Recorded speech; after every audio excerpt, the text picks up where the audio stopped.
Hello and welcome back everyone. તો સ્વાગત છે આપ સર્વેનું પ્રિપેરેશન વિથ જુનિયર ટેસ્ટના ડિજિટલ પ્લેટફોર્મ પર. તો આજે આપણે વાત કરવાના છે કરંટ અફેરના મોસ્ટ ટાઈમ પ્રશ્નોની. અને જો આપ અમારી ચેનલ પર પ્રથમવાર હો તો ચેનલને સબસ્ક્રાઇબ કરવાનું ના ભૂલતા, સાથે સાથે બેલ આઇકન પણ પ્રેસ કરી દેજો જેથી આવનારા તમામ વિડીયોની અપડેટ આપ સુધી પહોંચી રહે. ને હજુ સુધી તમે અમારી ટેલિગ્રામ ચેનલ તેમજ વોટ્સએપ ચેનલ જોઈન ના કરી હોય તો નીચે ડિસ્ક્રિપ્શન બોક્સમાં તેની લિંક આપેલી છે, તો ત્યાં જઈને તમે જોઈન કરી શકો છો. શરૂ કરીએ કરંટ અફેરના મોસ્ટ ટાઈમ પ્રશ્નો. પ્રશ્ન નંબર 1, નીચેનામાંથી આઈટીબીપી ઇન્ડો તિબેટિયન બોર્ડર પોલીસની સ્થાપના કયા વર્ષે કરવામાં આવી?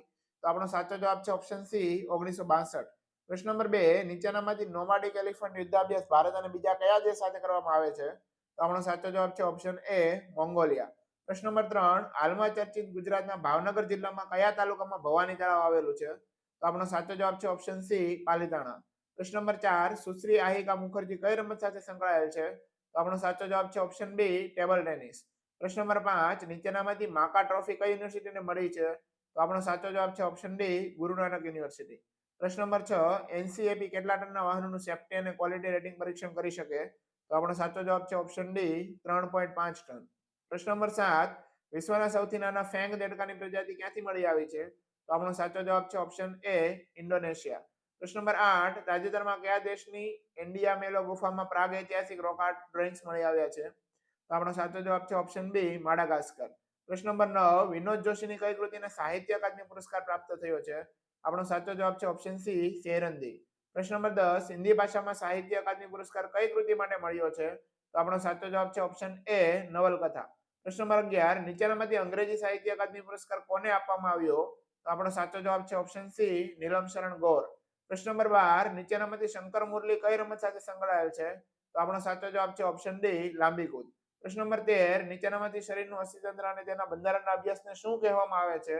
તો આપણો સાચો જવાબ છે ઓપ્શન બી એનાટોમી. પ્રશ્ન નંબર 14, આઈપીએલ 17ની સિઝનમાં સૌથી મોંઘા ખેલાડીનું નામ જણાવો. તો આપણો સાચો જવાબ છે ઓપ્શન બી મિચેલ સ્ટાર્ક.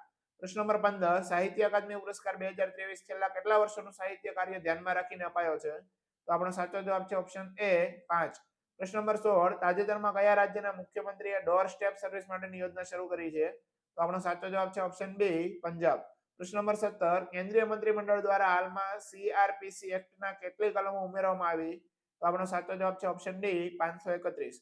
પ્રશ્ન નંબર 18, નીચેનામાંથી ગુજરાતની કઈ જગ્યાએ અંબોડના મેળો થાય છે જ્યાં દિવસે અશ્વ સ્પર્ધા કરવામાં આવે છે? તો આપણો સાચો જવાબ છે ઓપ્શન બી ગાંધીનગર.